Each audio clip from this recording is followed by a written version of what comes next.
हाँ जी, आगे चलिए, आगे हैं तो बहुत ही अच्छी बात है। तो आज के वीडियो आप सभी के लिए बहुत ही ज़्यादा इम्पोर्टेंट है, क्योंकि आज के इस वीडियो में हम पढ़ने वाले हैं क्लास 12 फिजिक्स। अब फिजिक्स का हम तीसरा चैप्टर जो पढ़ने वाले हैं जो है विद्युत धारा। याद रखेंगे इस चैप्टर का टॉप मोस्ट इंपॉर्टेंट सबसे 10 महत्वपूर्ण सब्जेक्टिव क्वेश्चन को देखने वाले हैं, जो आपके बोर्ड एग्जाम में 100% मतलब यहीं से आपको आने वाले हैं। तो जितने भी बिहार बोर्ड के, जो मैं कहना चाहूँगा कि जितने भी बिहार बोर्ड के स्टूडेंट हैं वो इस वीडियो को आराम से अंत तक देखें और एक एक प्रश्न को नोट डाउन करते हुए, समझते हुए, सीखते हुए चलेंगे। ठीक है, चलिए जी, तो अब हम आगे बढ़ते हैं। मैं आपको इससे पहले बता दूं, VVI सब्जेक्टिव हम करा रहे हैं, ऑब्जेक्टिव भी हम कराएंगे। यदि इससे पहले का 2 चैप्टर का अगर आपने VVI सब्जेक्टिव नहीं देखे हैं, डिस्क्रिप्शन बॉक्स में सब्जेक्टिव के नाम से, फिजिक्स सब्जेक्टिव के नाम से, केमिस्ट्री सब्जेक्टिव के नाम से लिंक आपको मिल जाएगा। उस पर क्लिक करके अपनी पढ़ाई कर लीजिएगा। व्हाट्सएप ग्रुप और इंस्टा पे हमें फॉलो कर लीजिएगा। डिस्क्रिप्शन बॉक्स में हमने लिंक प्रोवाइड कर दिया है। चलिए जी, इतना आप सुनने के लिए बहुत बहुत शुक्रिया आपका। चलिए, हमारे यहाँ पे पहला क्वेश्चन क्या आता है। फर्स्ट हमारा क्वेश्चन यहाँ पे आता है कि ओमीय तथा अनओमीय प्रतिरोध क्या होता है, दोनों का एक एक उदाहरण दीजिए। ठीक है जी, ये हमसे कहा गया। देखिए, मैं आपको यहाँ पे जो भी कराऊंगा ना, तो ऐसा नहीं है कि अदरवाइज केवल मैं पढ़ा रहा हूँ, आपको मैं कुछ काम भी दूंगा। अब वो आपको ढूंढकर हमें कमेंट सेक्शन में बताना भी है। ठीक है ना। चलिए, तो यहाँ पे हमसे कहा गया कि ओमीय तथा अनओमीय प्रतिरोध किसे कहते हैं। ठीक है, तो पहले हम अनओमीय और ओमीय प्रतिरोध को समझ लेते हैं। थोड़ा सा मैं आपको पहले समझा दूं, उसके बाद मैं आपको यहाँ पे पढ़ूंगा ना, सब याद हो जाएगा। तो ओमीय, देखिए ओमीय प्रतिरोध क्या होता है, अनओमीय प्रतिरोध क्या होता है। तो सबसे पहली बात तो यहाँ पे याद रखेंगे कि ऐसा परिपथ जो ओम के नियम का क्या करता है, ओम के नियम का पालन करता है, उस परिपथ को ही हम क्या कहते हैं, ओमीय परिपथ कहेंगे। उस परिपथ को यहाँ पे मैं लिख दे रहा हूं ओमीय परिपथ कहते हैं। ठीक है ना, ये आप याद रखेंगे। मतलब हमने क्या बताया कि ऐसा कोई भी परिपथ जो ओम के नियम का पालन करता है, मतलब अनुसरण करता है, तो उस परिपथ को ही हम ओमीय परिपथ कहेंगे। ठीक है ना। तो यदि पहली बात तो आपसे पूछ देता है कि ओमीय परिपथ किसे कहते हैं, तो आप इतनी तो परिभाषा कर देंगे कि ऐसा परिपथ जो ओम के नियम का पालन करता है, ओमीय परिपथ कहलाता है। उसके बाद में आप यहां से बोल रहा हूं, ध्यान से समझेंगे, क्योंकि हमें ओमीय प्रतिरोध पूछा है, अनओमीय प्रतिरोध, हम तो यहाँ पे ओमीय परिपथ तक हैं। तो अब हम ये भी कह रहे हैं कि ओमीय परिपथ में उत्पन्न प्रतिरोध को हम क्या कहते हैं, ओमीय परिपथ में उत्पन्न प्रतिरोध को ही हम ओमीय प्रतिरोध कहते हैं। समझ में आ गया आपको। नॉर्मल सा तो परिभाषा हमने बोला, ध्यान से सुनेंगे, समझेंगे, याद हो जाएगा। अंतिम बार मैं बोल रहा हूं, ध्यान से ऐसे ही बोलेंगे, ऐसा परिपथ जो ओम के नियम का पालन करता है उसे ओमीय परिपथ कहते हैं, तथा ओमीय परिपथ में उत्पन्न प्रतिरोध को ओमीय प्रतिरोध कहते हैं। बोल देंगे आप। देखिए, यही बात हमने यहाँ पे लिखा है। ओमीय प्रतिरोध में हमने यहाँ पे क्या लिखा है, हमने यही बात लिखा है कि ऐसा परिपथ जो ओम के नियम का क्या करता है, पालन करता है, उसे ओमीय परिपथ कहते हैं, तथा उस परिपथ में उत्पन्न प्रतिरोध को हम क्या कहते हैं, ओमीय प्रतिरोध कहते हैं। ठीक है, इतनी बात आप समझ गए होंगे। अब आता है जाहिर सी बात कि अनओमीय प्रतिरोध किसे कहते हैं। तो मैं आशा करता हूं कि आप इसका परिभाषा बोल देंगे। अनओमीय प्रतिरोध का मतलब कि ऐसा परिपथ जो ओम के नियम का पालन नहीं करता है, तो उसे हम क्या कहेंगे, उसे अनओमीय परिपथ कहेंगे। उसे हम क्या कहेंगे, उसे अनओमीय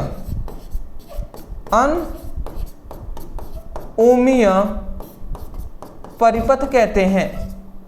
अनओमीय परिपथ में उत्पन्न प्रतिरोध को हम क्या कहते हैं? उत्पन्न प्रतिरोध को अनओमीय प्रतिरोध कहते हैं। तो यदि अनओमीय प्रतिरोध कोई पूछ दे तो आप कह देंगे कि ऐसा परिपथ जो ओम के नियम का पालन नहीं करता है उसे अनओमीय परिपथ कहते हैं।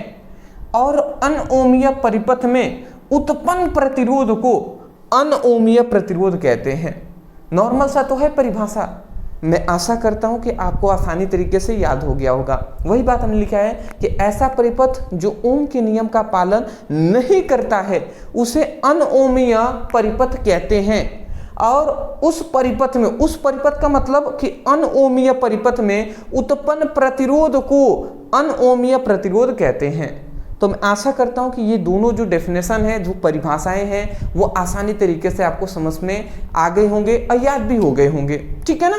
तो देखिए मेरा लक्ष्य यही है कि कोई भी स्टूडेंट रटे नहीं बल्कि एक एक पॉइंट्स को समझकर याद करे। अच्छा, तो इतनी बात तो आप इतना आराम से लिख लेंगे। एक मैं आपको काम दे रहा हूं, इतना आप करिएगा। देखिए काम तो मैं दूंगा, ठीक है, तभी तो मजा आएगा, तभी तो ऑफलाइन की तरह आपको भी अनुभव होगा कि हाँ कुछ हमें वर्क दिया गया है, इसको काम करना है। तो इन दोनों का आपको एक एक एग्जाम्पल आपको कमेंट सेक्शन में भी हमें बताना है और प्लस आपको भी अपने जो हैंड रिटन नोट्स आप बना रहे होंगे उसमें आप नोट डाउन करते हुए चलेंगे। ठीक है ना? तो नोट्स ऐसे ही आपको बनाते हुए चलना है। यदि आपको हमारी नोट्स चाहिए तो हम आपके लिए नोट्स भी प्रोवाइड किए हुए हैं। आपको नहीं पता है तो मैं आपको बता दूं कि जितने भी स्टूडेंट अपनी मोस्टली मैं कहूँगा बिहार बोर्ड के स्टूडेंटों के लिए नोट्स प्रोवाइड किया गया है। ठीक है ना? जो भी बिहार बोर्ड के स्टूडेंट हैं वो इस नोट्स को जरूर लेंगे, मैं यही कहूँगा। अब इसमें क्या आपको दिया जा रहा है, बेनिफिट क्या है इस नोट्स की, तो ये जान लीजिए। सबसे पहली बात कि बिहार बोर्ड इंटर परीक्षा 2026 के लिए हम प्रोवाइड कर रहे हैं, जिसमें हम देखिए 2 सब्जेक्ट का आपको नोट्स दे रहे हैं, एक है फिजिक्स, एक है केमिस्ट्री। फिजिक्स की बात करें तो कितना फिजिक्स का चैप्टर होता है जी? 15। और केमिस्ट्री का आपका टोटल है 16 चैप्टर, मतलब 31 चैप्टर आपके टोटल हो गए। अब इन 31 चैप्टरों का चैप्टर वाइज हम आपको सभी महत्वपूर्ण सब्जेक्टिव आपको क्वेश्चन आंसर हम देंगे। ठीक है ना? जैसे कि ये सभी क्वेश्चन आंसर है सब्जेक्टिव हम करा रहे हैं, ऐसे ही 31 जो चैप्टर है फिजिक्स और केमिस्ट्री का, इसका सब्जेक्टिव आपको दिया जाएगा। फिर से उसके बाद इस 31 चैप्टर मतलब 31 चैप्टरों का सभी इंपॉर्टेंट जो ऑब्जेक्टिव हैं वो भी आपको दिया जाएगा। ठीक है ना? अगर आप ओनली सब्जेक्टिव और ऑब्जेक्टिव जो हम आपको प्रोवाइड करेंगे, मतलब 31 कितना हो गए? 62 हो गए ना, 62 चैप्टर हम आपको प्रोवाइड करेंगे। यदि ये सभी आप तैयार कर लेते हैं, इसके बाहर आपको तैयार करने की बिल्कुल भी ज़रूरत नहीं पड़ेगी। तो ये सब हम आपको ओनली फिजिक्स और केमिस्ट्री दोनों का 199 में प्रोवाइड कर रहे हैं।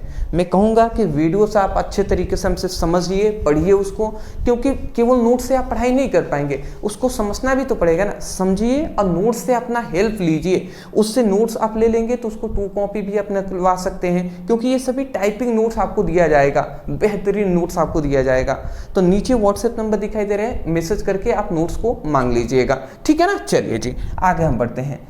नोट्स व्हाट्सएप नंबर है, व्हाट्सएप नंबर पे आप ओनली मैसेज करेंगे तो नोट्स आपको वहाँ पे आप बताएंगे सर हमें बिहार बोर्ड का नोट्स चाहिए फिजिक्स और केमिस्ट्री का, तो आप बता देंगे, आपको नोट्स प्रोवाइड कर दिया जाएगा कंप्लीटली।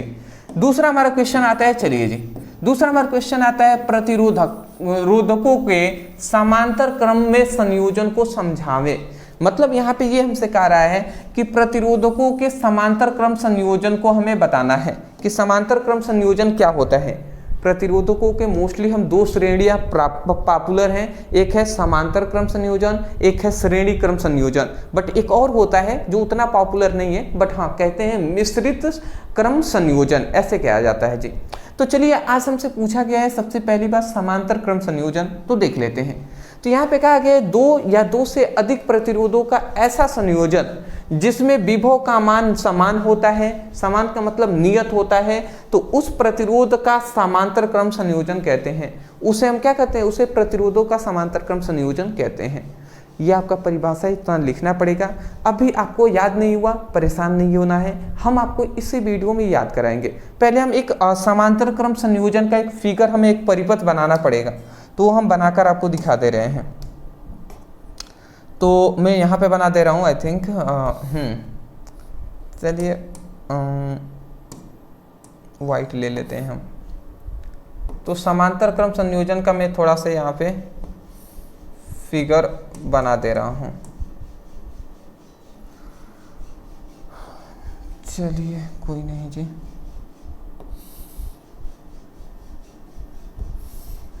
थोड़ा सा आप वेट करेंगे क्योंकि थोड़ा सा हमें सब्र रखना पड़ेगा, तब जाकर ये होगा। यहाँ पे हम 3 प्रतिरोध को ओनली ले लेंगे और इसको मैं यहाँ से मिला देता हूँ। ठीक है जी, इसको यहाँ से, हाँ ठीक है जी, ठीक है, ठीक है, ठीक है, ठीक है।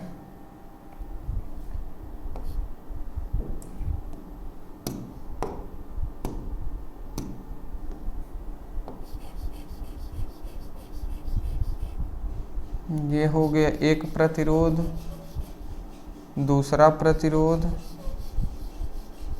ये तीसरा प्रतिरोध।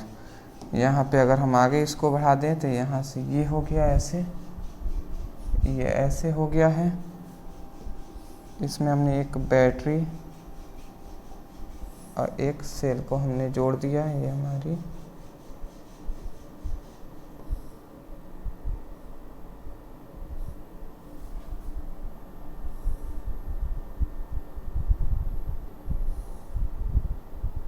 ठीक है।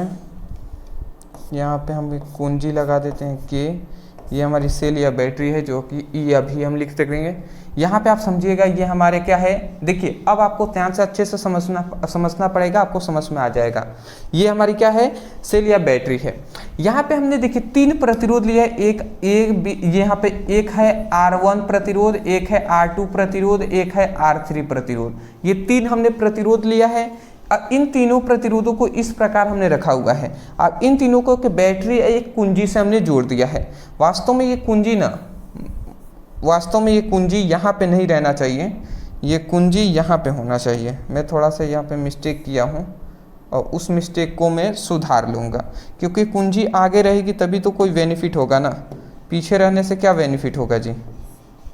ठीक है, ये कुंजी वास्तव में यहाँ पे होने चाहिए, ये कुंजी यहाँ पे होनी चाहिए। हाँ, अब देखिए यहाँ पे मैं आपको बता रहा हूँ कि ये हमारी क्या है, एक बैटरी है। अब इससे हम क्या करेंगे, इससे मान लेते हैं, इससे हम आवेश को प्रवाहित करते हैं। ठीक है, ठीक है, इससे हम क्या करते हैं, इससे मान लेते हैं हमने धारा को प्रवाहित किया, बैटरी से हम धारा प्रवाहित कर रहे हैं। तो अब ये धारा जाएगी इधर, तो यहाँ से आप देखेंगे तो 3 रूट यहाँ पे बढ़ जा रही हैं, एक इधर, एक इधर, एक इधर। तो इसमें I1 धारा जाएगी, इसमें I2 धारा, इसमें I3 धारा। तो इस तरीके से जाएंगे। परंतु याद रखेंगे ये R1, R2, R3 ये 3 प्रतिरोध हैं, परंतु इनमें जो विभव उत्पन्न होगा ना वो भी होगा। सभी में R1 प्रतिरोध के लिए विभव भी होगा, R2 के लिए भी और R3 के लिए भी ही होगा। मतलब इन सभी के लिए विभव का मान क्या होगा, समान होगा। तो हम यही कह रहे हैं, एक ये परिपथ है, तो हम यही कह रहे हैं कि देखिए 2 प्रतिरोध हैं या 2 से अधिक प्रतिरोध भी आप ले सकते हैं। हमने 2 से अधिक लिया है, तो हम ये कह सकते हैं कि कम से कम 2 प्रतिरोध होना चाहिए। तो हम यही कह रहे हैं कि 2 या 2 से अधिक प्रतिरोधों का ऐसा संयोजन, संयोजन का मतलब होता है जुड़ना। तो जब 2 या 2 से अधिक प्रतिरोधों का ऐसा संयोजन जिसमें विभव का मान, जिसमें क्या होता है, विभव का मान क्या होता है, नियत होता है। नियत का मतलब कि समान होता है, बदलता नहीं है, नियत होता है। तो उसे ही हम क्या कहते हैं, उस संयोजन को ही हम समांतर क्रम संयोजन कहते हैं। तो आप परिभाषा बोल देंगे या नहीं, कि आप यही बोलेंगे, एक बार और सुन लीजिए। आप कहेंगे कि 2 या 2 से अधिक प्रतिरोधों का ऐसा संयोजन जिसमें विभव का मान नियत होता है, उस संयोजन को समांतर क्रम संयोजन कहते हैं। ठीक है ना। तो वही बात लिखा गया है, 2 या 2 से अधिक प्रतिरोधों का ऐसा संयोजन जिसमें विभव का मान समान होता है। समान मतलब आप नियत बोल देंगे तो और अच्छा रहेगा, नियत होता है, तो उसे प्रतिरोधों का समांतर क्रम संयोजन कहते हैं। ठीक है ना। तो इस तरीके से आप समांतर क्रम संयोजन बोल देंगे जी। यहाँ पे समांतर क्रम संयोजन का यहाँ पे फॉर्मूला होता है, उसको मैं बता दे रहा हूँ आपको। समांतर क्रम संयोजन का ये फॉर्मूला है जो कि आप याद रखेंगे कि 1/r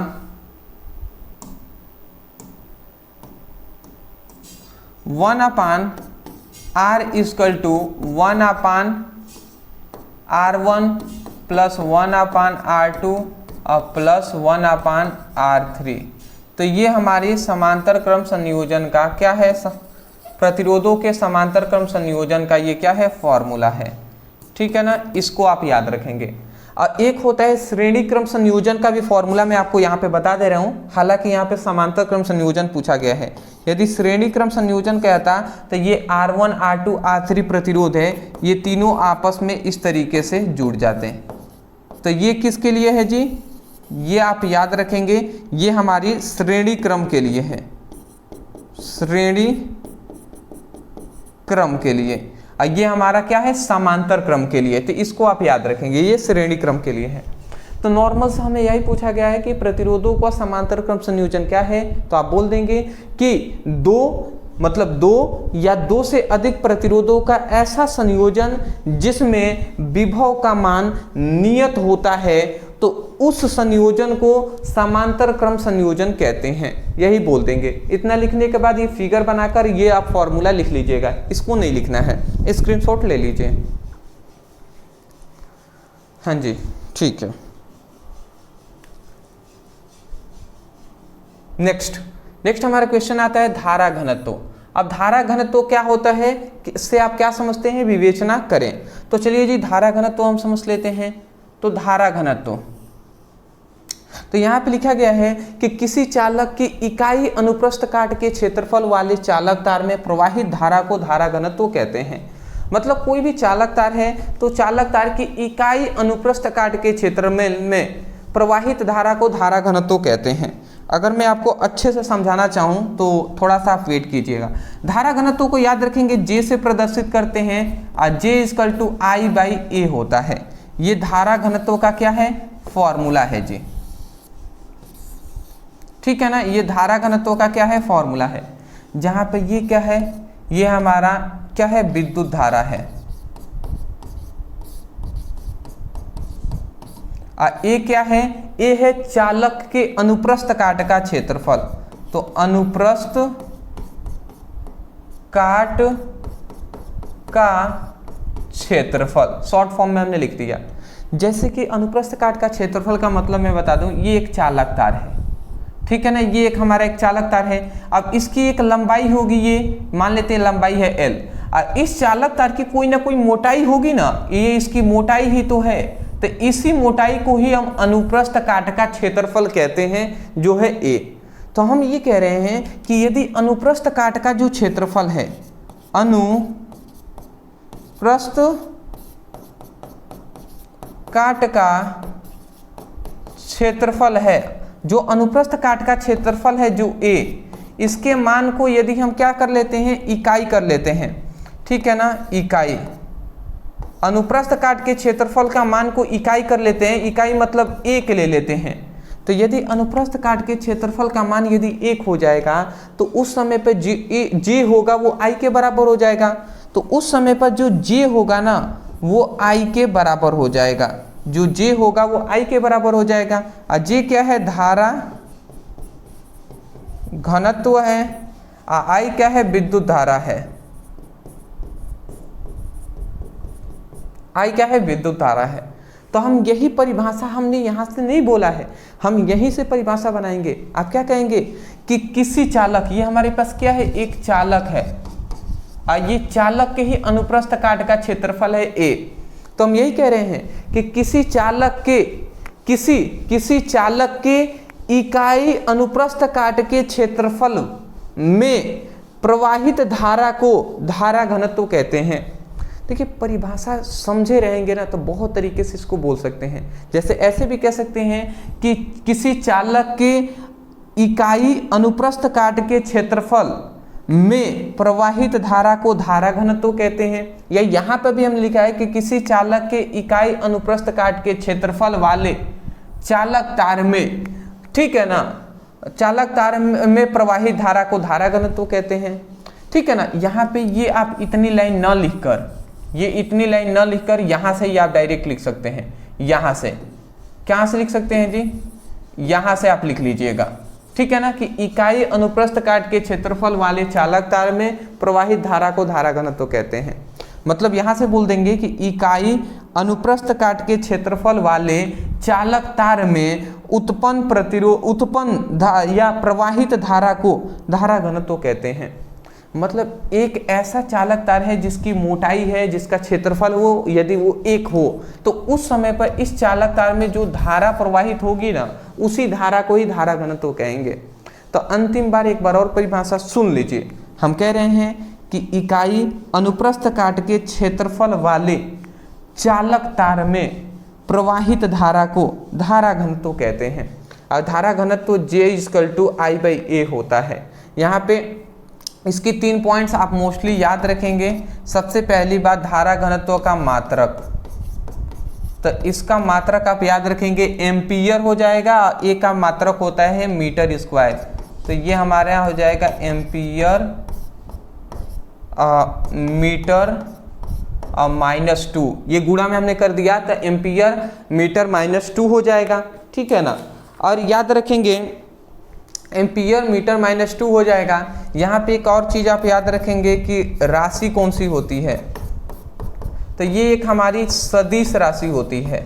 सदिश राशि, सदिश राशि का मतलब समझ रहे हैं, जिसमें दिशा और परिमाण दोनों होते हैं, सदिश राशि कहलाता है। और अंतिम हमारा आता है बीमीय सूत्र, मतलब बीमा। तो इसका बीमीय सूत्र A/T-2 हो जाएगा। A/T-2 हो जाएगा इसका। ठीक है ना।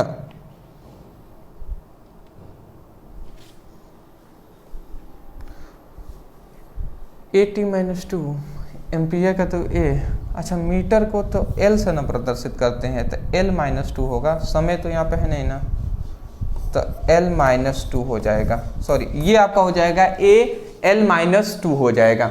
स्क्रीनशॉट ले लीजिए, फिर हम आगे बढ़ते हैं दोस्त।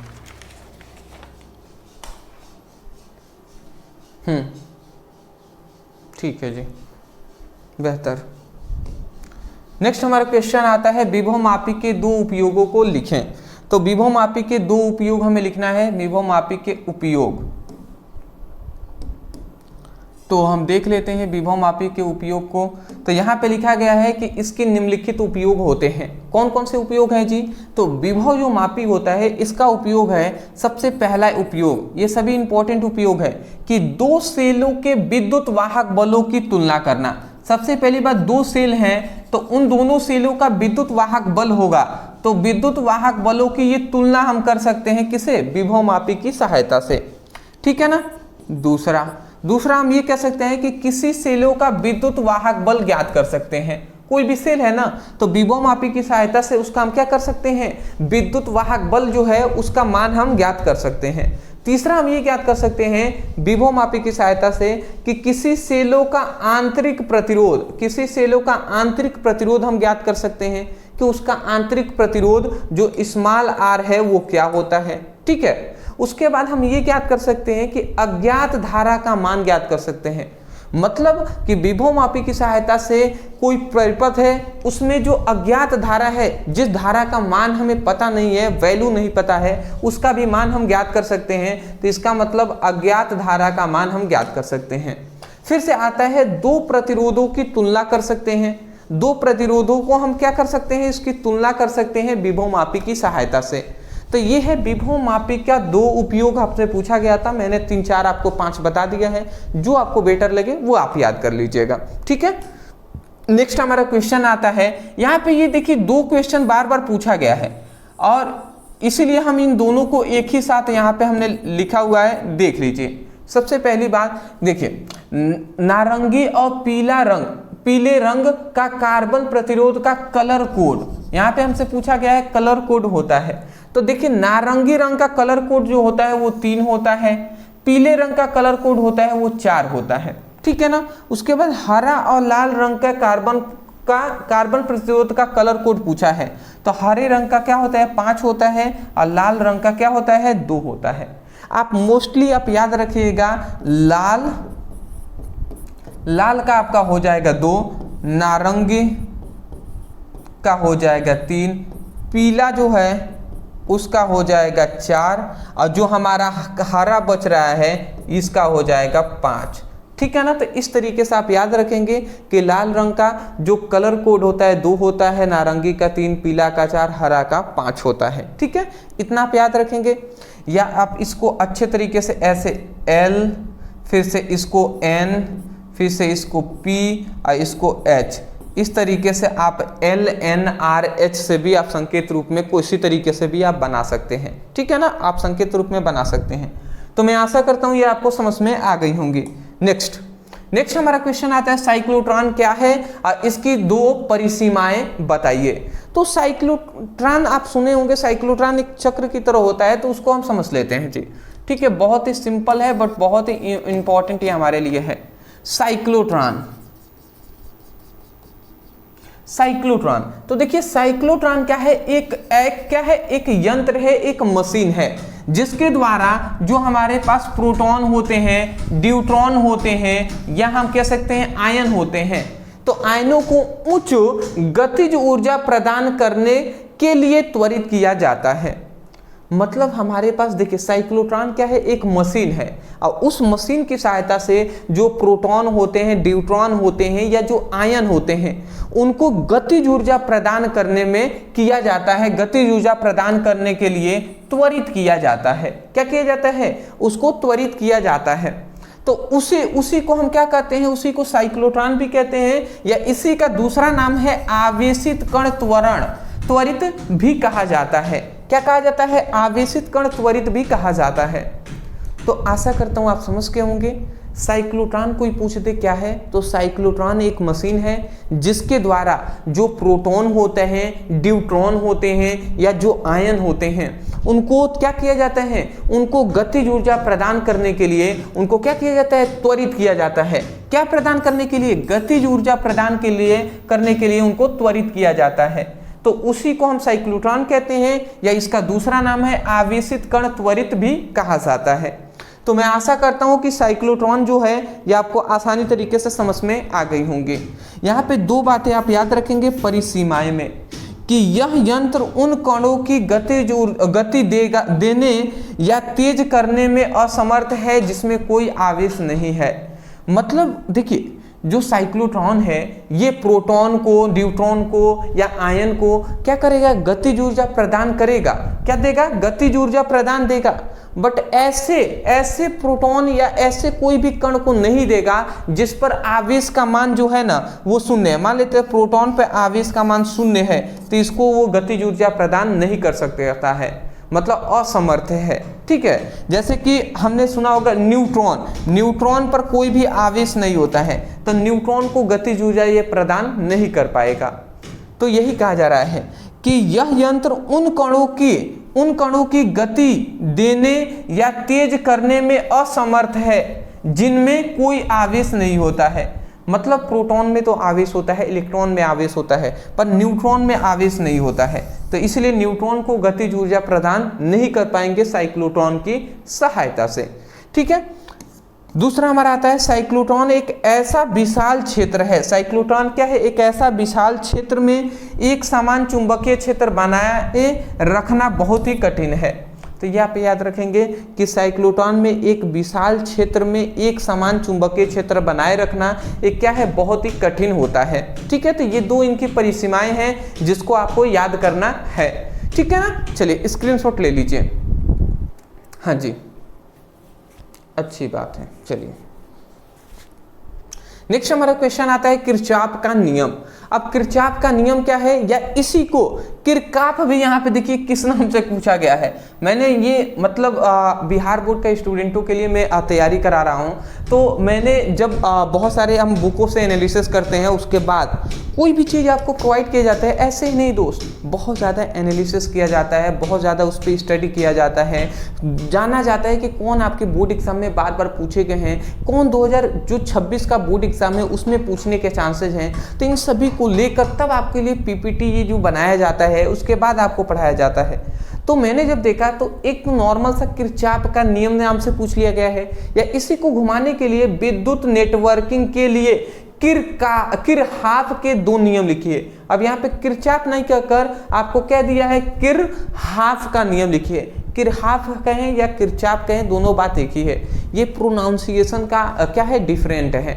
जैसे कि सिकंदर आपने सुना होगा, सिकंदर सिकंदर का आपने नाम सुना ही होगा, ठीक है, कि सिकंदर को वास्तव में उसका नाम था ना अलेक्जेंडर, परंतु हम सिकंदर के नाम से जानते हैं। जैसे कि थॉमसन नाम आपने सुना होगा, थॉमसन का परमाणु मॉडल, तो थॉमसन भी कोई कहते हैं, कोई इसको टॉमसन भी कहते हैं। तो ये प्रोनाउंसिएशन का अंतर है, बात दोनों एक ही है जी, ठीक है। जब बाहर के कोई वैज्ञानिक होते हैं तो उनका नाम हम सूटेबल करने के लिए अपने तरफ से रख लेते हैं, ठीक है ना, जो हमें अच्छा लगता है, मतलब जिससे हमें स्पष्ट रूप से पता चले। तो किरचॉफ का नियम हमें जानना है, ये यहाँ पे याद रखें, किरचॉफ भी कह सकता है, तो इससे कंफ्यूजन आपको नहीं होना है। तो किरचॉफ का नियम, तो यहाँ पे देखिए किरचॉफ के कितने नियम होते हैं, 2 नियम होते हैं। एक होता है प्रथम नियम, जिसे संधि के नियम के नाम से जानते हैं। प्रथम नियम कहें या संधि का नियम। अब प्रथम नियम या संधि का नियम क्या होता है, इसको समझ लेते हैं। किरचॉफ के प्रथम नियम के अनुसार किसी संधि से आने व जाने वाली समस्त विद्युत धाराओं का बीजगणितीय योग क्या होता है, शून्य होता है। यहाँ पे शून्य होगा, आपका क्या होता है, शून्य होता है, ठीक है ना। अब मैं आपको ये याद नहीं हुआ होगा, कोई टेंशन वाली बात नहीं है, याद हम करा देंगे। अच्छा, संधि का मतलब क्या होता है, संधि को अंग्रेजी में क्या कहते हैं, इंग्लिश में क्या कहते हैं, आपको पता है? नहीं पता? अरे भैया, संधि को ही तो जंक्शन कहते हैं ना, या जंक्शन भी हम कहते हैं, ठीक है। जंक्शन कहें, जंक्शन कहें, जैसे कि रेलवे स्टेशन पे आप जा रहे होंगे तो वहाँ पे कहा जाता है कि ये जंक्शन है। जंक्शन का मतलब क्या होता है, या जंक्शन का मतलब ये होता है जहाँ पे बहुत सारी ट्रेनें एक दूसरे से मिलती हैं, वहाँ से कट कर जाती हैं। जैसे कि वहाँ से रूट चेंज होता है ना, तो उसी प्रकार ये अब क्या है, एक हम कह सकते हैं जंक्शन है या एक संधि है। अब इससे ना बहुत सारी क्या होगा, विद्युत धाराएं इस तरीके से, देखिए बहुत सारी विद्युत धाराएं इस तरीके से, बहुत सारी विद्युत धाराएं इस तरीके से निकल रही हैं, और बहुत सारी विद्युत धाराएं इस तरीके से आ भी रही हैं। जैसे ये विद्युत धाराएं हैं, ये आ रही हैं। तो यहाँ पे हमें यही बात बताया ना, ये हमारे पास क्या है, एक संधि है, ये हमारे पास संधि है, तो मैं यहाँ पे लिख दे रहा हूँ संधि। ये हमारी क्या है, ये जो आपको लाइनें दिखाई दे रही हैं, ये हमारे विद्युत धाराएं हैं, या इसको विद्युत बल रेखाएं भी आप कह सकते हैं, विद्युत बल रेखाएं हैं। तो हम यही कह रहे हैं कि किसी संधि पर आने वाले और जाने वाले समस्त विद्युत धाराओं का बीजगणितीय योग शून्य होता है। विद्युत धाराओं का जो बीजगणितीय योग होता है, बीजगणितीय योग जो होता है वो क्या होता है, शून्य होता है। तो इस बात को आप याद रखेंगे। तो मैं एक बार और बोलते रहा हूँ, ध्यान से समझेंगे। देखिए ये अगर हम आपको बताएं तो ये देखिए, ये संधि से बाहर निकल रहा है, ये भी बाहर निकल रहा है, ये भी बाहर निकल रहा है, ये भी बाहर निकल रहा है। ये देखिए संधि में प्रवेश कर रहा है, ये भी संधि में प्रवेश कर रहा है, ये भी संधि की ओर प्रवेश कर रहा है, ये भी संधि की ओर प्रवेश कर रहा है। तो हम यही कह रहे हैं कि कोई भी संधि है, ये हमारे पास मान लेते हैं एक संधि है, तो हम यही कह रहे हैं कि किसी संधि पर मिलने वाले, किसी संधि पर मिलने वाले समस्त विद्युत धाराओं का बीजगणितीय योग क्या होता है, शून्य होता है। मतलब समस्त विद्युत धाराओं का जो बीजगणितीय योग होता है वो क्या होता है, शून्य होता है। यही हमें बात बताया गया है। तो ये हमारा ऑप्शन करेक्ट हो जाएगा। तो ये मैं आशा करता हूँ आप बोल देंगे ना।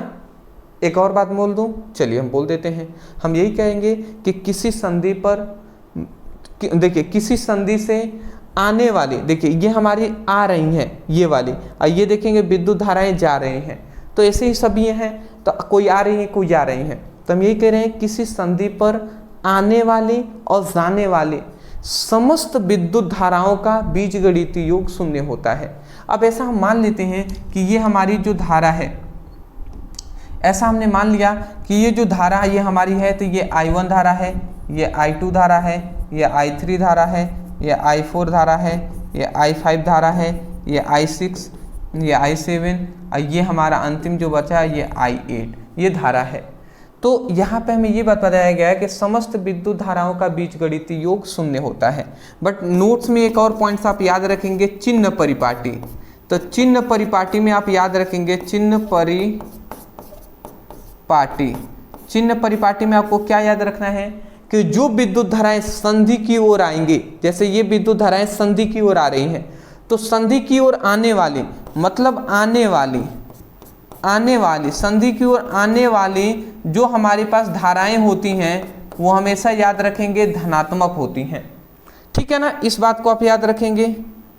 और दूसरा याद रखेंगे संधि से जाने वाली, ठीक है ना, संधि से जाने वाली जो धाराएं होती हैं वो क्या होता है, ऋणात्मक होती हैं। ठीक है ना। तो अब अगर हम इसका निकालें तो देखिए ये हमारी I1 जो धारा है ये संधि की ओर आ रही है, तो इसको हम क्या लेंगे, I1 प्लस में ले लेंगे। ये I2 निकल रही है तो इसको माइनस I2 ले लेंगे। फिर से I3 इसमें जा रहा है तो प्लस I3 ले लेंगे। I4 देखिए निकल रहा है तो ये प्लस में I4 ले लेंगे। अच्छा निकल रहा है ना, निकलने के लिए तो माइनस ले लेंगे ना, तो I4 हम ले लेंगे। फिर से देखिए I5 है वो अंदर जा रहा है, तो अंदर जा रहा है तो इसको I5 प्लस ले लेंगे। ये बाहर निकल रहा है I6 तो इसके लिए माइनस I6 ले लेंगे। ठीक है ना। I7 देख रहे हैं संधि की ओर आ रहे हैं तो इसको हम प्लस में I7 ले लेंगे। और ये संधि से I8 निकल रहा है तो ये हमारा माइनस I8 हो जाएगा। और इन सभी का बीजगणितीय योग शून्य होता है, तो ये हमारा हो जाएगा जी। यदि हम इसी को अच्छे से सॉल्व करके लिखें तो ध्यान से समझेंगे, ये माइनस में है, फिर से ये हमारा माइनस में है, फिर से ये हमारा माइनस में है, फिर से ये हमारा माइनस में है, मतलब I2, I4, I6 और I8 माइनस में है। यदि इसको हम सभी को बराबर के इधर भेज दें तो ये भी प्लस में हो जाएंगे। तो अगर हम इसी को लिखना चाहें तो हम ऐसे लिख सकते हैं कि I1 plus I3 plus I5 plus I7, तो I1 plus I3 plus I5 plus I7। ठीक है, इतना हमने इधर लिख दिया। अब ये चारों है ना, इसको उधर भेज देते हैं तो ये सभी प्लस में हो जाएंगे। तो माइनस में था अब प्लस में हो गए, तो I2 अब plus I4 plus I6 plus I8 ये हमारा हो गया जी।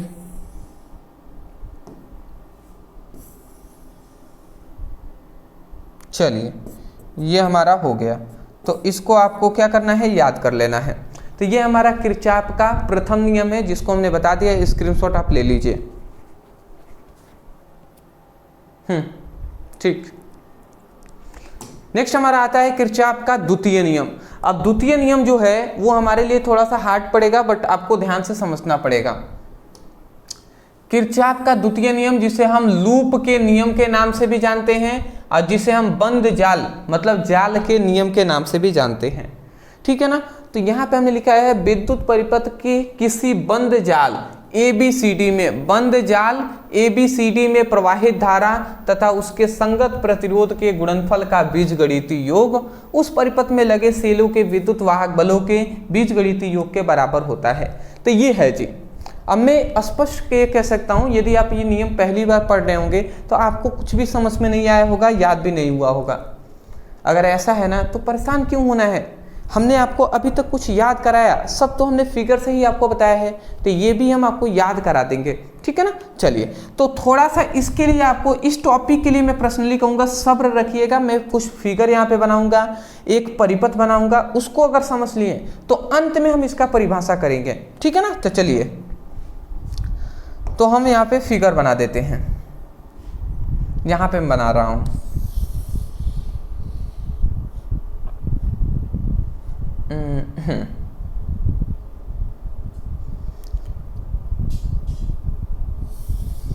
चलिए यहाँ पे ही बना लेते हैं। ठीक है, यहाँ पे अगर आप ध्यान से देखें तो यहाँ पे आपको मैं थोड़ा सा यहाँ पे इरेजर का भी उपयोग कर लूँगा और यहाँ पे थोड़ा सा खाली में कर दे रहा हूँ। ठीक है, ठीक है, ठीक है, ठीक है, ठीक है। देखिए बहुत ही अच्छे तरीके से आपको समझ में आ जाएगा, ठीक है ना, आप परेशान नहीं होंगे, ध्यान से समझेंगे। यहाँ पे देखिए सबसे पहली बात तो यहाँ पे इसको A मानते हैं, इसको B मानते हैं, इसको C मानते हैं, इसको D मानते हैं, इसको E मानते हैं और इसको F मानते हैं। इतनी बात समझ गए। अब यहाँ पे हम एक प्रतिरोध लगा लेते हैं, यहाँ पे एक प्रतिरोध हम लगा लेते हैं और यहाँ पे हम एक प्रतिरोध लगा लेते हैं, ठीक है ना। यहाँ पे एक सेल या बैटरी हम लगा लेते हैं, यहाँ पे हमने एक सेल या बैटरी लगा दिया। देखिए आगे वाला बड़ा वाला है, ये छोटा वाला डंडा है। हम इतनी बात बेसिक जानते हैं, बड़ा वाला डंडा जो होता है वो धनात्मक होता है और छोटा वाला ऋणात्मक होता है, ठीक है ना। तो देखिए यहाँ पे हमने 3 प्रतिरोध लिया है, एक ये। तो एक को हम मान लेते हैं कि ये R1 हमारा प्रतिरोध है, एक हमारा R2 प्रतिरोध है, ये हमारा R3 प्रतिरोध है। ये पहला सेल है तो इसको विद्युत वाहक बल E1 मान लेते हैं और इस दूसरे सेल का ये विद्युत वाहक बल है जो है E2 हो गया, ठीक है ना। अब हम ये मान लेते हैं कि ये पहला जो सेल है इससे जो विद्युत धारा निकलेगी तो वो I1 निकलेगी और ये दूसरा सेल है तो इससे जो विद्युत धारा निकलेगी वो I2 निकलेगी और ये दोनों I1 I2 यहाँ से निकलते हुए इस तरीके से जाएंगे और इसमें I3 जो R3 प्रतिरोध है इसमें जो धारा बहेगा वो I1 प्लस I2 इन दोनों का कॉम्बिनेशन बहेगा, ठीक है ना। कॉम्बिनेशन मतलब इन दोनों, ये दोनों धारा I3 में एक साथ प्रवाहित होंगे। तो इतनी बात आप समझ के हैं तो अब आपको नियम जो है वो याद करने में कोई भी दिक्कत नहीं होगी। तो फिलहाल मैं आपको एक क्वेश्चन पूछूंगा, यहाँ पे आपको कितने बंद जाल दिखाई दे रहे हैं, या बंद जाल ना कहें तो मैं ये कह सकता हूँ कि बंद परिपथ कितने दिखाई दे रहे हैं। तो आप जाहिर सी बात है आप कहेंगे सर 2 दिखाई दे रहे हैं, तो कौन कौन सा। तो एक बंद जाल दिखाई दे रहा है ABCDA, एक ये टोटल बंद जाल है। एक और दिखाई दे रहा है CDEFC, एक नीचे वाला बंद जाल दिखाई दे रहा है, ठीक है ना। तो ये हमारा एक बंद जाल है, ठीक है ना। और ये टोटल क्या है, ये हमारा विद्युत परिपथ है। तो हमसे ये कहा गया है कि विद्युत परिपथ के बंद जाल ABCDA में, इतनी बात समझ गए, विद्युत परिपथ के बंद जाल ABCDA में प्रवाहित धारा और उसके संगत प्रतिरोध। प्रवाहित धारा देखिए I1 है, I1 का संगत प्रतिरोध है R1, I2 धारा है, इसका संगत प्रतिरोध है R2। तो हमसे यही कहा गया है कि विद्युत परिपथ, ध्यान से आप समझेंगे, हम कह रहे हैं कि विद्युत परिपथ के बंद जाल ABCDA में प्रवाहित धारा तथा इसके संगत प्रतिरोध। तो I1 का संगत प्रतिरोध है R1 है ना, R1, I2 का क्या है R2। तो यही बंद जाल ABCDA में प्रवाहित धारा तथा उसके संगत प्रतिरोध के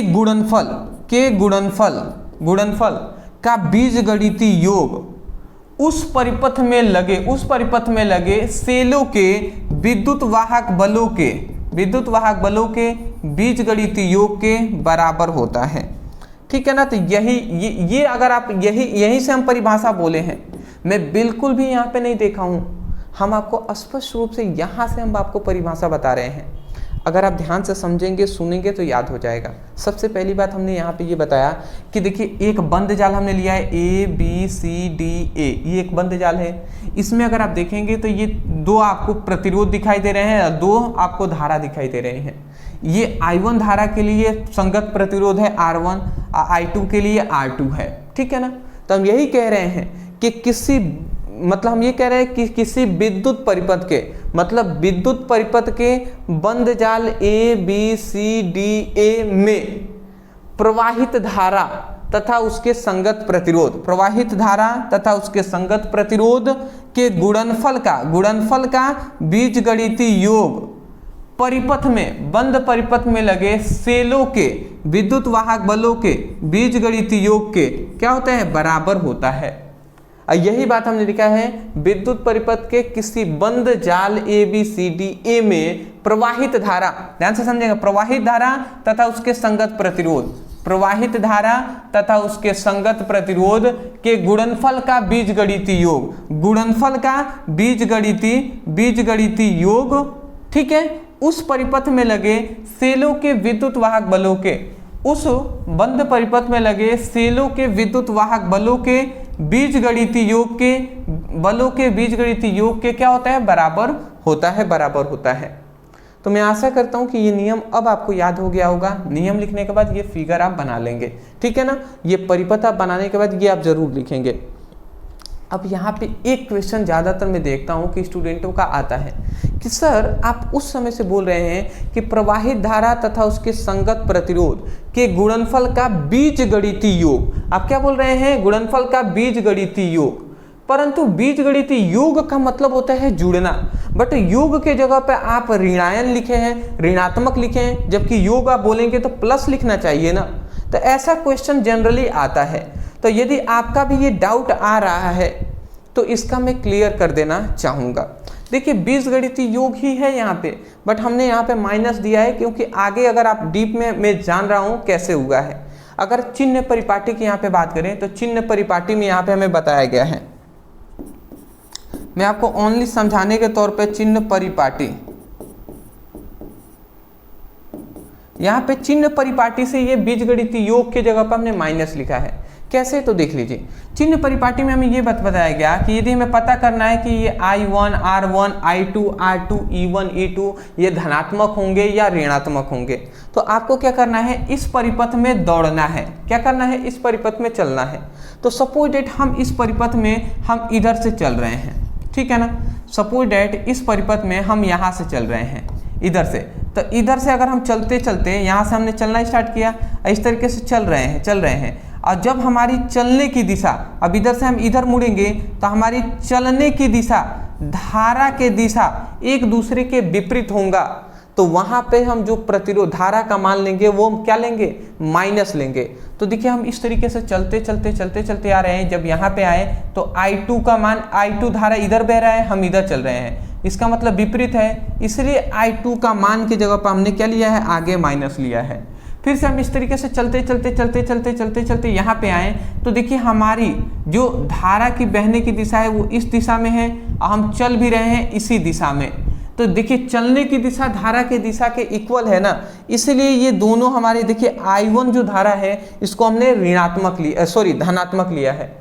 मतलब यदि चलने की दिशा और धारा की दिशा विपरीत होगा तो वहां पे हम क्या लेंगे, विपरीत होगा तो वहां पे ऋणात्मक, और यदि दोनों एक समान दिशा में चल रहे होंगे तो वहां पे धनात्मक लेंगे। तो दिख रहा है ना I1, इसीलिए हमने यहाँ पे धनात्मक लिया है, ठीक है। अब दूसरी बात आता है विद्युत वाहक बलों का। तो देखिए अगर आप धनात्मक से ऋणात्मक प्लेट की ओर जाएंगे तो ऋणात्मक आप लेंगे। जैसे ये हम चलते इस तरीके से चल रहे हैं, तो ये हम जानते हैं बड़ा वाला डंडा धनात्मक होता है और छोटा वाला ऋणात्मक होता है। तो यदि आप बड़े से छोटे की ओर जा रहे हैं तो छोटा वाला ऋणात्मक रहता है डंडा, तो छोटे वाले को लेंगे, तो इसीलिए E2 का मान हमने ऋणायन लिया है। फिर से इस तरीके से जाएंगे, अब देखिए छोटे वाले से बड़े वाले डंडे की ओर जा रहे हैं, अब बड़ा वाला डंडा धनात्मक होता है, इसलिए जो E1 का मान है ये आगे धनात्मक हमने लिया हुआ है। समझ गए आप। तो इसी तरीके से ये आया है जी। अब फिर से यहाँ पे एक क्रैश क्वेश्चन हमसे करते हैं, वो कहते हैं कि ये बताइए सर, ये तो बात आप समझ गए, हमने इतना बात समझ लिया, आप सही कह रहे हैं, बट ये बताइए हम इस दिशा में चल रहे हैं तो ऐसा है, अगर हम इस दिशा इस रूट से चलें तो क्या यही आएगा? तो देख लेते हैं जी क्या आता है। वो कहेंगे सर इस दिशा में अपना चल के इस दिशा में चलते हुए दिखाइए हमें। तो चलिए हम दिखाते हैं। तो अगर सपोज डेट हम इस दिशा में चले तो इस दिशा में चलेंगे तो देखिए हमारी चलने की दिशा धारा की दिशा के विपरीत होगा, इसका मतलब I1 धारा हम माइनस लेंगे। तो I1 जो धारा है, यहाँ पे आप ध्यान से समझेंगे, तो I1 जो धारा है और इसका संगत प्रतिरोध है, इसको हम माइनस ले लिए। अब इस तरीके से ये चलते जब इधर आए तो देखिए हमारी चलने की दिशा इधर होगी और ये धारा की दिशा इधर होगी, तो इसका मतलब ये I2 है, ये समान होगा, तो इसलिए इसको हम क्या लेंगे, प्लस में लेंगे, तो I2 × R2 हो जाएगा। अगर हम सेल की बात करें तो जब हम इधर से चल रहे हैं तो धनात्मक से ऋणात्मक की ओर जा रहे हैं, इसलिए I1 का मान को हम माइनस E1 लेंगे, और इधर से हम जब चलते जाएंगे तो ऋणायन से धनात्मक की ओर चल गए, धनात्मक की ओर जा रहे हैं तो इसलिए इसको धनात्मक लेंगे, तो इसको I2 कर दिए। अब देखिए हम दोनों में से माइनस को कॉमन करेंगे, इसमें से माइनस को कॉमन कर लिया तो ये I1 R1 और ये प्लस माइनस में हो जाएगा, ये I2 R2 हो जाएगा। इधर अगर माइनस में कॉमन कर लिया तो E1 माइनस E2 हो जाएगा। अब इस माइनस से ये माइनस कैंसिल हो गया तो अब बचा यहाँ पे क्या, E1 R1 minus E2 R2 equal to E1 minus E2। अब ये बताइए यही तो हमने यहाँ पे सॉरी यही तो हमने यहाँ पे लिखा हुआ है कि I1 R1 minus I2 R2 E1 minus E2 E1 minus E2। तो यही बात है जी, चिन्ह परिपाटी से हम आगे इस तरीके से भी सॉल्व कर सकते हैं या डायरेक्ट भी हम लिख सकते हैं। तो ये है जी हमारा किरचॉफ का द्वितीय नियम। देखिए मेरा एक और लक्ष्य है कि मैं नहीं चाहता कि आपको कोई डाउट हो, क्योंकि बिहार बोर्ड के स्टूडेंट जो अगर आप हैं तो आपके ऑब्जेक्टिव ज़्यादा पूछे जाते हैं और ऑब्जेक्टिव में आपको मेहनत ज़्यादा करना होता है। तो इसीलिए ऑब्जेक्टिव तभी आप कर पाएंगे अच्छे तरीके से जब आपको सब्जेक्टिव है या जब डीप में आपको नॉलेज रहेगा। ज़्यादातर स्टूडेंट ऐसा सोचते हैं, वो कहते भी हैं कि सर हमें नहीं पता होता है कि कौन सा चीज़ टिक होगा, कौन सा सही होगा, जबकि हमें सब्जेक्टिव अच्छे से पता है, ठीक है ना। बल्कि मेरा ये मानना है कि जिनको सब्जेक्टिव सच में अगर डीप में पता है तो उनसे ऑब्जेक्टिव आराम से बन जाएगा। और यदि सब्जेक्टिव मतलब थ्योरी जो टॉपिक हैं वो अगर नहीं पता है, बेसिक उनको इस चैप्टर के बारे में नहीं पता है, तो ऑब्जेक्टिव समझने में उनको क्या आती है, परेशानी आती है। तो मैं चाहूँगा कि आपको ऐसा ना हो, इसलिए सब्जेक्टिव आप ज़रूर देखिएगा, उसको पढ़ने के बाद आप ऑब्जेक्टिव ज़रूर देखिएगा। ऑब्जेक्टिव का भी लिंक हम फिजिक्स और केमिस्ट्री का दोनों का दे देंगे, हिंदी का भी हमने ऑब्जेक्टिव का लिंक दे दिया है, तो वहाँ से ज़रूर पढ़ाई कीजिएगा, ठीक है। चलिए जी स्क्रीनशॉट लेंगे, ले लीजिए, आगे बढ़ेंगे।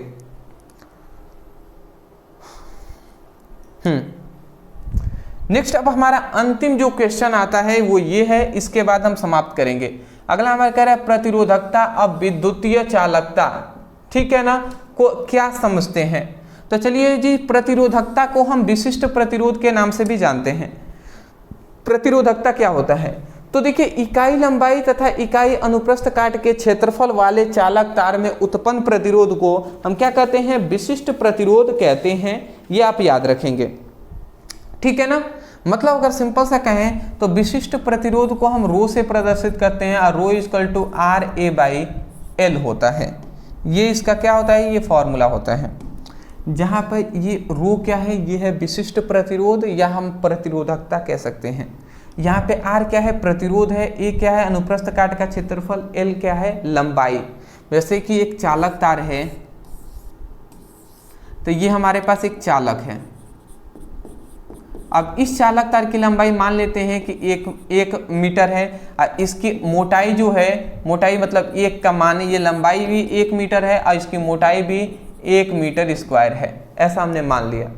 तो उस समय पर इस चालक तार में जो प्रतिरोध उत्पन्न होगा ना, उसी प्रतिरोध को हम विशिष्ट प्रतिरोध कहेंगे।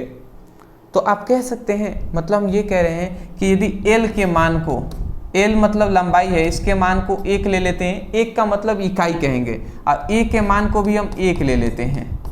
तो देखिए जब L और A का मान 1 हो जाएगा तो 1 का तो कोई मतलब नहीं होता है, तो उस समय पर रो जो होगा वो R के बराबर हो जाएगा। उस समय पर जो रो होगा वो R के बराबर हो जाएगा, होगा कि नहीं होगा। तो हम यहीं से परिभाषा कर रहे हैं, हम यही कह रहे हैं, ये हमारी क्या है, लंबाई है, ये हमारा क्षेत्रफल है, ठीक है ना, ये हमारा प्रतिरोध है और ये हमारा विशिष्ट प्रतिरोध है। तो हम यही कह रहे हैं, ये एक को हम इकाई कहेंगे, तो इकाई लंबाई तथा इकाई अनुप्रस्थ काट के क्षेत्रफल वाले चालक तार में उत्पन्न प्रतिरोध को विशिष्ट प्रतिरोध कहते हैं। बताइए हम आपको याद करा, रटवा रहे हैं जी, रटवा रहे हैं नहीं ना बाबू, हम रटवाएंगे नहीं आपको। मैं चाहूँगा कि आप भी हमेशा रटिए नहीं, बल्कि हमेशा समझकर याद कीजिएगा। मुझसे अगर आप अपनी स्टडी कर रहे हैं, मुझसे सीखने का प्रयास कर रहे हैं, तो आप ऐसे ही कंसिस्टेंट आप सीखते रहिए, चाहे वो फिजिक्स हो, केमिस्ट्री हो, हिंदी हो, इंग्लिश हो, अच्छे तरीके से पढ़िएगा। एक बार और सुन लीजिए कि इकाई लंबाई इकाई अनुप्रस्थ काट के क्षेत्रफल वाले चालक तार में उत्पन्न प्रतिरोध को विशिष्ट प्रतिरोध कहते हैं, ठीक है ना। तो इतना यही लिखा गया है, यही बात यहाँ पे लिखा गया है कि इकाई लंबाई तथा इकाई अनुप्रस्थ काट के क्षेत्रफल वाले चालक तार में उत्पन्न प्रतिरोध को विशिष्ट प्रतिरोध कहते हैं। ठीक है जी। उसके बाद यहाँ पे 3 बातें आप याद रखेंगे मोस्टली। यहाँ पे इसका मात्रक आप याद रखेंगे। इसका मात्रक जो हो जाएगा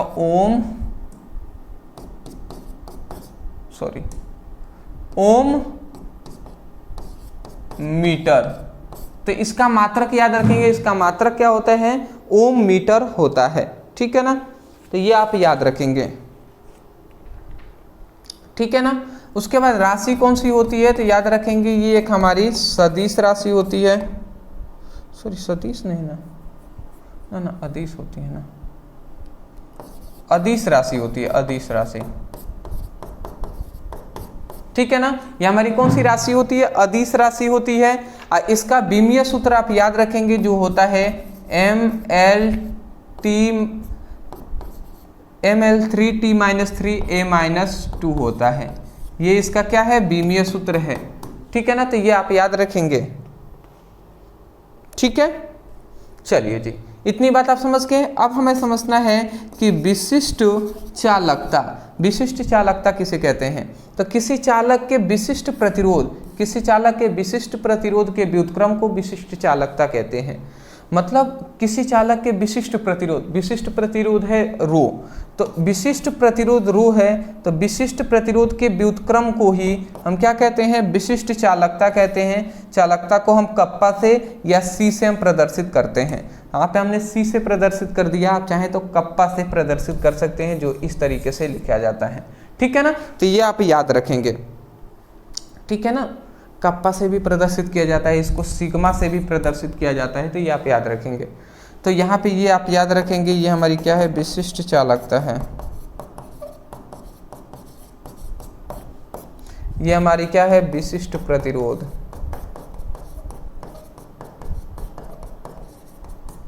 तो विशिष्ट प्रतिरोध के व्युत्क्रम को विशिष्ट चालकता कहते हैं। इसका एक और मात्रक आपसे पूछ लिया जाए, मात्रक, तो आप नॉर्मल सी मात्रक की आप बात करें तो इसका जस्ट अपोजिट कर दीजिएगा, मतलब ओम -1 मीटर -1। तो ये आप इसका क्या लिख दीजिएगा? मात्रक आप लिख दीजिएगा। ठीक है ना, इतना आप याद रखेंगे। ये कौन सी राशि होती है? तो राशि आप याद रखेंगे, ये हमारी अदिश राशि होती है।